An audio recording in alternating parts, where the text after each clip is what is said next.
Hello, friends. Today we're going to continue our read along with Harry Potter and the Philosopher's Stone, written by J.K. Rowling and illustrated by James K. I'm going to show you a little bit early drawing because I think that's pretty cool, and you guys can have a quick review of the story we have so far. I think this is Harry first got his list of stuff he needs for school, magical school.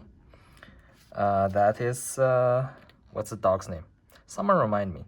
Anyway, that's a sorting hat. This is where we first met the Dursleys with Uncle Vernon and, what's the aunt's name? Gosh, I'm forgetting everything. Mrs. Dursley. Forgot her name. And Dudley. We have all kinds of chubby Dudleys. That's Professor McGonagall reading a map for the first time. They have lots of owls with their mails. And Hagrid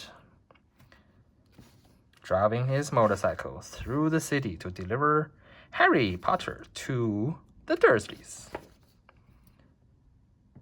And we're going to continue today's... this is Harry's cabinet where he lives. You see a lot of spider there.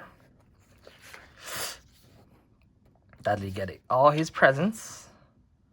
Went to the zoo. Dudley and the chimpanzee. And Harry talking to a serpent. And freed him later. Everybody panic, run! Okay, we're gonna continue today's story and we're gonna review some the other day. So last time we were at Harry, Hermione, and Ron decided to get the Philosopher's Stone first before Voldemort did. So we start from here. After dinner, the three of them sat nervously apart in the common room. Nobody bothered them. None of the Gryffindors had anything to say to Harry anymore. After all, this was the first night he hadn't been upset by it. Hermione was skimming through all her notes, hoping to come across one of the enchantments they were about to try and break. Harry and Ron didn't talk much. Both of them were thinking about what they were about to do. Slowly, the room emptied as people drifted off to bed. "Better get the cloak," Ron muttered, as Lee Jordan finally left, stretching and yawning. Harry ran upstairs to their dark dormitory. He pulled out the cloak and then his eyes fell on the flute Hagrid had given him for Christmas. He pocketed it to use on Fluffy. He didn't feel much like singing. He ran back down to the common room. "We'd better put on the cloak on here and make sure it covered all three of us. If Filch spots one of our feet wandering along on its own..." "What are you doing?" said a voice from the corner of the room. Neville appeared from behind an armchair, clutching Trevor the Toad, who looked as though he'd been making another bid for freedom. "Nothing, Neville, nothing," said Harry, hurriedly putting the cloak behind his back. Neville stared at their guilty faces. "You're going out again," he said. No, said Hermione. "No, we're not. Why don't you go to bed, Neville?" Harry looked at the grandfather clock by the door. They couldn't afford to waste any more time. Snape might even now be playing Fluffy to sleep. "You can't go out," said Neville. "You'll be caught again. Gryffindor will be in even more trouble." "You don't understand," said Harry. "This is important." But Neville was clearly steeling himself to do something desperate. I won't let you do it," he said, hurrying to stand in front of the portrait hole. I'll fight you." "Neville!" Ron exploded. "Get away from that hole and don't be an idiot." "Don't call me an idiot," said Neville. "I don't think you should be breaking any more rules, and you were the one who told me to stand up for two people." "Yeah, but not to us," said Ron in exasperation. "Neville, you don't know what you're doing." He took a step forward, and Neville dropped Trevor the Toad, who leapt out of the sight. "Go on then, try to hit me." said Neville, raising his fist. I'm ready. Harry turned to Hermione.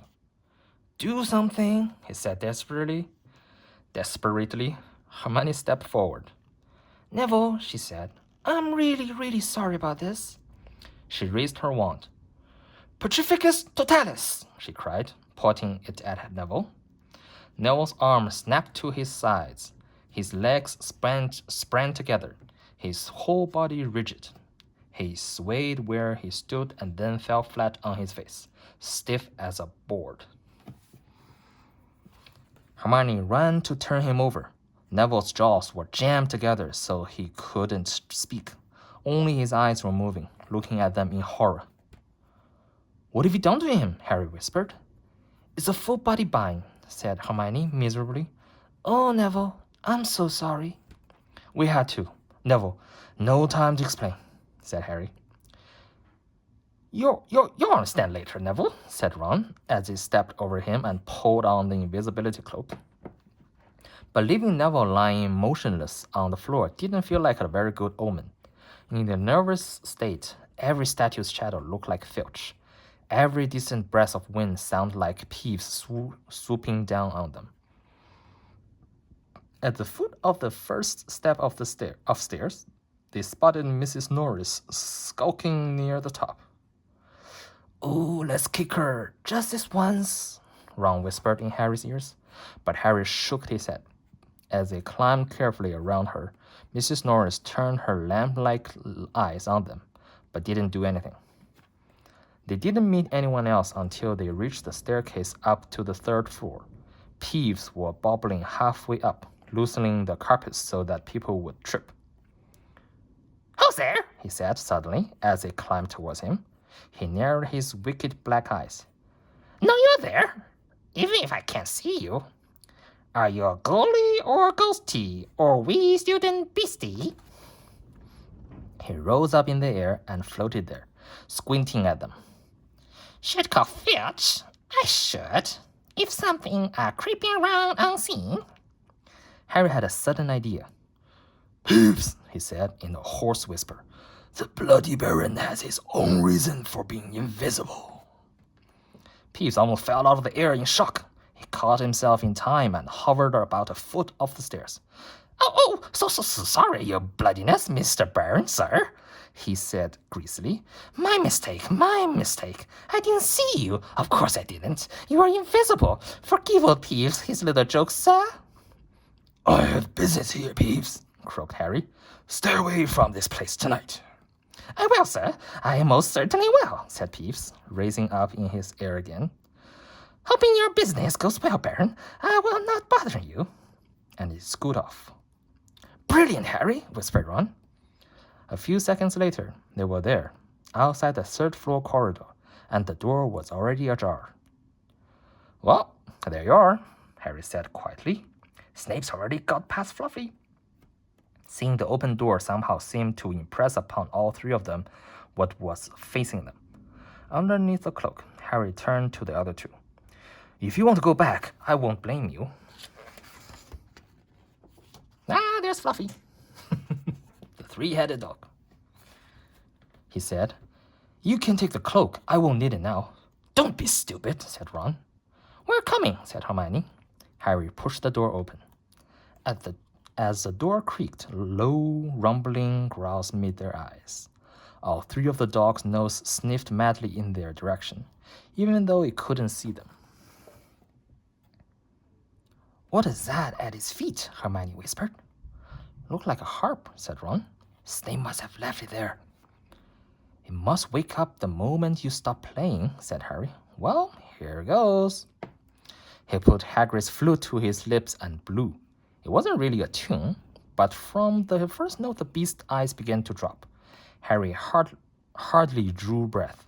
Slowly, the dog's growls ceased. It tottered on his paws and fell to its knees. Then it slumped to ground, fast asleep. Keep playing, Ron warned Harry as they slipped out of the cloak and crept towards the trapdoor. They could feel the dog's hot, smelly breath as they approached the giant heads. I think we'll be able to pull the door open, said Ron, peered over the dog's back. Want to go first, Hermione? No, I don't. All right. Ron gritted his teeth and stepped carefully over the dog's legs. He bent and pulled the rein off the trapdoor, which swung up and open. What can you see? Hermione said anxiously. Nothing. Just black. There's no way of climbing down. We'll just have to drop. Harry, who was still playing the flute, waved at Ron to get his attention and pointed himself. You want to go first? Are you sure? Said Ron. I don't know how deep this thing goes. Give the flute to Hermione so she can keep him asleep. Harry handed the flute over. In the few seconds' silence, the dog growled and twitched. But the moment Hermione began to play, it fell back into his deep sleep. Harry climbed over it and looked down through the trapdoor. There was no sign of the bottom. He lowered himself through the hole until he was hanging on by his fingertips. Then he looked up at Ron and said, If anything happened to me, don't follow. Go straight to the Owlery and send Hagrid to Dumbledore, right? Right, said Ron. See you in a minute, I hope. And Harry let go. Cold, damp air rushed past him as he fell down, and flump. With a funny, muffled sort of thump, he landed on something soft. He sat up and felt around. His eyes not used to the gloom.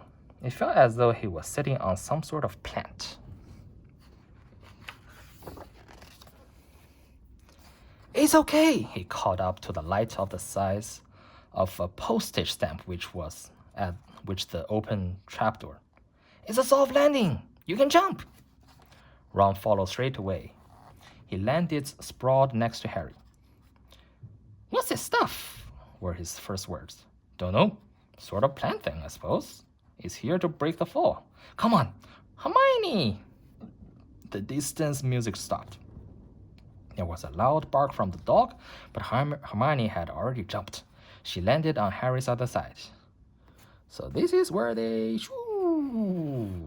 landed. We must be miles under the school, she said. Lucky these plant things here, really, said Ron. Lucky, shrieked Hermione. Look at you both. She leaped up and struggled towards a damp wall. She had to struggle because the moment she had landed, the plant had started to twist snake-like tendrils around her ankles. As for Harry and Ron, their legs had already been bound tightly in long creeper without their noticing. Hermione had managed to free herself before the plant got a firm grip on her. Now she watched in horror as the two boys fought to pull the plant off them. But the more they strained against it, the tighter and faster the plant wound around them. Stop moving, Hermione ordered them. I know what this is. It's Devil's Snare. Oh, I'm so glad we know what it's called. That's a great help, snarled Ron, leaning back, trying to stop the plant curling around his neck. Shut up! I'm trying to remember how to kill it, said Hermione. Well, hurry up. I can't breathe, Harry gasped, wrestling with it as it curled around his chest. Devil's Snare. What did Professor Sprout say? It's like that. It likes the dark and the damp. So light a fire, Harry choked. Yes, of course, but there's no wood, Hermione cried, wringing her hands. Have you gone mad? Ron bellowed. Are you rich or not? Oh, right, said Hermione, and she whipped out her wand, waved it, muttered something, and sent a jet of same bluebell flames she had used on Snape at the plant. In a matter of seconds, the two boys felt it loosen its grip as it cringed away from the light and the warmth. Wiggling and flailing, it unraveled itself from their bodies, and they were able to pull free. Well, lucky you paid attention to herbology, Hermione, said Harry as he joined her by the wall, wiping sweat off his face. Yeah, said Ron, and lucky Harry doesn't lose her head in a crisis. There's no wood, honestly. This way, said Harry, pointing down the stone passage which was the only way on. All they could hear apart from their footsteps was the gentle drip of water trickling down the walls. The passageway sloped downwards, and Harry was reminded of Gringotts, With an unpleasant jolt of the heart, he remembered the dragons said to be guarding the vault in the wizard's bank. If they made a dragon, a fully grown dragon, Norbert had been bad enough. Speaking of Norbert, this is the night where Norbert got picked up by Ron's brother's friends. And just to give you an idea, this is a fully grown Norwegian Ridgeback. Looks terrifying. Hope they don't meet one down there. Can you hear any something? Ron whispered. Harry listened. A soft rustling and clinking seemed to be coming from up ahead. Do you think it's a ghost? I don't know. Sounds like wings to me. There's light ahead. I can see something moving. They reached the end of the passageway and saw before them a brilliantly lit chamber, its ceiling arching high above them. It was full of small, jewel-bright birds, fluttering and tumbling all around the room. On the opposite side of the chamber was a heavy wooden door. Do you think it'll attack us if we cross the room? Said Ron. Probably, said Harry. They don't look very vicious, but I suppose if they all swooped up down at once, well, there's nothing for it. I'll run. He took a deep breath, covered his face with his arms, and sprinted across the room. He expected to feel sharp beaks and claws tearing at him at any seconds, but nothing happened. He reached the door untouched. He pulled the handle, but it was locked. The other two followed him. They tugged and heaved at the door, but it wouldn't budge, not even when Hermione tried her Alohomora charm. Now what? Said Ron. These birds, they can't be here just for decoration, said Hermione. They watched the birds soaring overhead, glittering. Glittering? They are not birds, Harry said suddenly. They are keys, winged keys. Look carefully. So that must mean... He looked around the chamber while the other two squinted up at the flock of keys. Yes, look! Broomsticks! We've got to catch the key to the door. But there are hundreds of them. Ron examined the lock on the door. We're looking for a big old-fashioned one, probably silver, like the handle. So take a look at all these keys. Which one do you think will fit? They seized a broomstick each and kicked off into the air, soaring into the midst of the cloud of keys. They grabbed and snatched, but the bewitched keys darted and dived so quickly it was almost impossible to catch one. Not for nothing, though, was Harry the youngest seeker in the century. He had a knack of spotting things other people didn't. After a minute weaving about through the whirls of rainbow feathers, he noticed a large silver key that had bent wings, as if it had already been caught and stuffed roughly into the keyhole. That one, he called out to the others.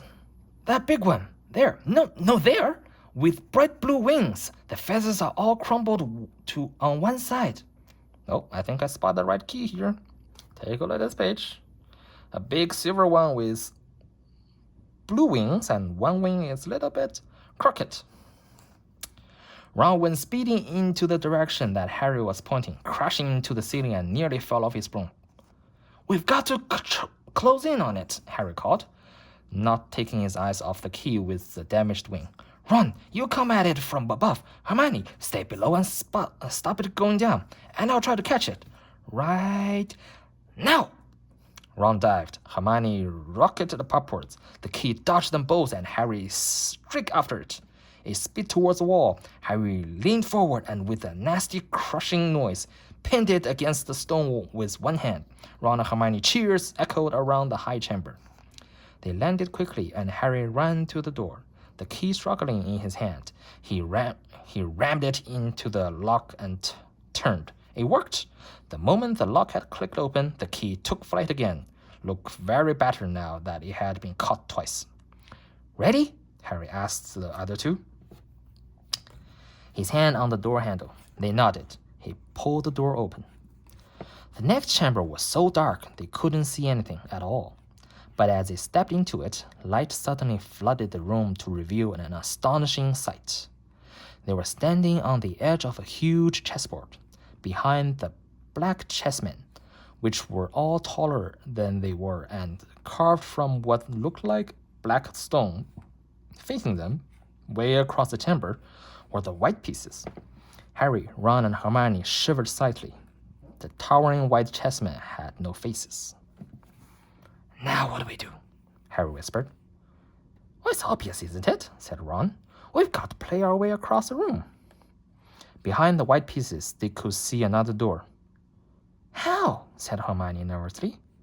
"I think," said Ron, "we're going to have to be chessmen." He walked up to a black knight and put his hand out to touch the knight's horse. At once, the stone sprang to life. The horse pawed the ground, and the knight turned his helmet head to look down at Ron. Do we have to join you to get across?" The Black Knight nodded. Ron turned to the other two. "This wants thinking about," he said. "I suppose we've got to take the places of 3 of the black pieces." Harry and Hermione stayed quiet, watching Ron think. Finally, he said, "Now, don't be offended or anything, but neither of you are that good at chess." "We're not offended," said Harry quickly. "Just tell us what to do." "Well, Harry, you'll take the place of that bishop, and Hermione, you'll go there instead of that castle." "What about you?" "I'm going to be a knight," said Ron. The chessmen seemed to have been listening, because at the words, a knight, a bishop, and a castle turned their backs on the white pieces and walked off the board, leaving 3 empty squares, which Harry, Ron, and Hermione took. "White always play first in chess," said Ron, peering across the board. "Yes, look!" A white pawn had moved forward 2 squares. Ron started to direct the black pieces. They moved silently wherever he sent them. Harry's knees were trembling. What if they lost? "Harry, move diagonally 4 squares to the right." Their first real shock came when their other knight was taken. The White Queen smashed him to the floor and dragged him off the board, where he lay quite still, face down. Dun, dun, dun, dun. This is their chess pieces. They're playing black. "Had to let that one happen," said Ron, looking shaken. "Leaves you free to take that bishop, Hermione. Go on." Every time one of their men was lost, the white pieces showed no mercy. Soon there was a huddle of limp black players slumped along the wall. Twice, Ron only just noticed in time that Harry and Hermione were in danger. He himself darted around the board, taking almost as many white pieces as they had lost black ones. "We're nearly there," he muttered suddenly. Let me think. The White Queen turned her blank face towards him. "Yes," said Ron softly. "It's the only way. I've got to be taken." "No!" Harry and Hermione shouted. "That's chess," snapped Ron. "You've got to make some sacrifices. I'll make my move and she'll take me. That leaves you free to checkmate the king, Harry. But do you want to stop Snape or not?" "Ron, look, if you don't hurry up, he'll already have the stone." There was nothing else for it. "Ready?" Ron called, his face pale but determined. "Here I go. Now don't hang around once you've won." He stepped forward and the White Queen pounced. She stroked Ron and hard around the head with her stone arm, and he crashed to the floor. Hermione screamed but stayed on her square. The White Queen dragged Ron to one side. He looked as if he'd been knocked out. Shaking, Harry moved 3 spaces to the left. The White King took off his crown and threw it at Harry's feet. They had won. The chessmen parted and bowed, leaving the door ahead clear. With one last desperate look back at Ron, Harry and Hermione charged through the door and up the next passageway. "What if He'll be all right," said Harry, trying to convince himself. "What do you reckon next?" "We've got sprouts. That was the devil's snare. Flickwiz must put charm on the keys. McGonagall transfigured the chessmen to make them alive. That leaves Quirrell's spell and Snape's..." They had reached another door. "All right," Harry whispered. "Go on." Harry pushed it open. A disgusting smell filled their nostrils, making both of them pull their robes up over their nose. Eyes watering, they saw, flat on the floor in front of them, a troll even larger than the one they had tackled, out cold with a bloody lump on his head. "I'm glad we didn't have to fight that one," Harry whispered as they stepped carefully over one of its massive legs. "Come on, I can't breathe." He pulled open the next door, both of them hardly daring to look at what came next. But there was nothing very frightening here, just a table with 7 differently shaped bottles standing on it in a line. "Snapes," said Harry. "What do we have to do?" They stepped over the threshold, and immediately a fire sprang up behind them in the doorway. It wasn't an ordinary fire either. It was purple. "Like these fires." It was purple. At the same instant, black flames shoot up in the doorway leading onwards. They were trapped. "Look!" Hermione seized a roll of paper lying next to the bottles. Harry looked over her shoulder to read it. "Danger lies before you, while safety lies behind. 2 of us will help you, whichever you would find. One among us 7 will let you move ahead. Another will transport the drinker back inside instead. 2 among our number hold only nectar wine. 3 of us are killers, waiting hidden in line.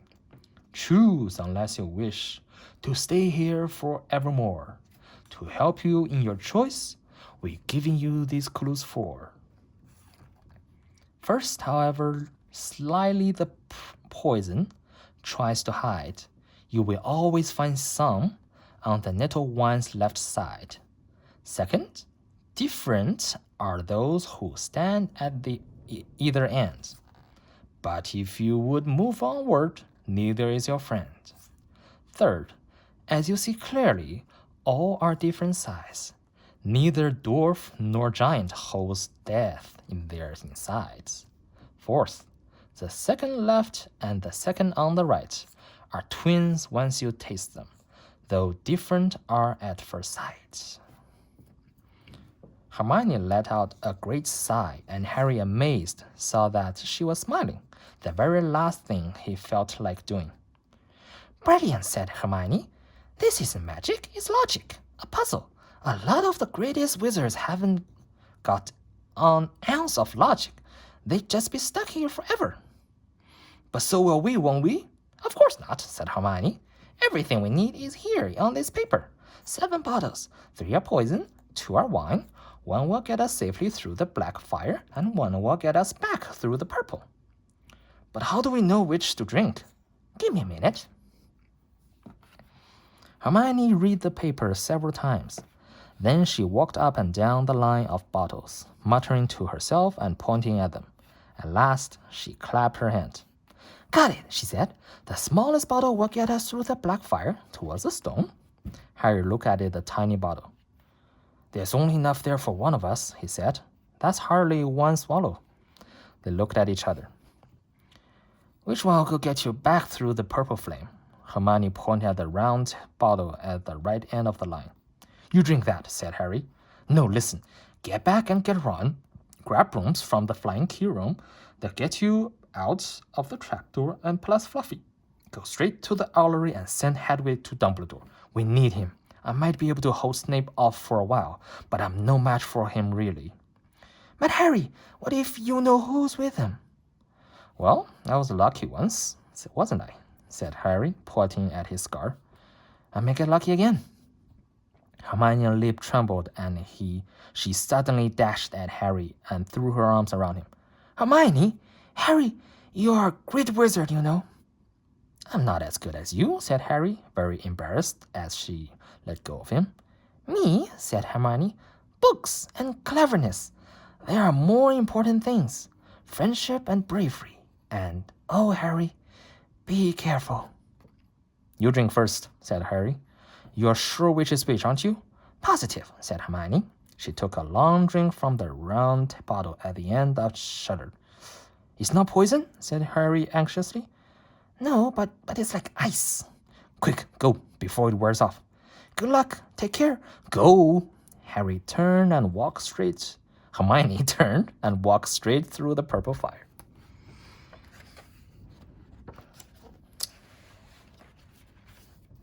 Harry took a deep breath and picked up the smallest bottle. He turned to face the black flames. Here I come, he said, and drained the little bottle in one gulp. It was indeed as though ice was flooding his body. He put the bottle down and walked forward. He braced himself, saw the black flames licking his body, but couldn't feel them. For a moment, he could see nothing but dark fire. Then, he was on the other side, in the last chamber. There was already someone there, but it wasn't Snape. It wasn't even Voldemort. And that will end that there for today. Next chapter, The Man with Two Faces. I think we're almost there, guys. Yep, that's the last chapter. We should be able to finish it this week. All right, see you tomorrow. Bye.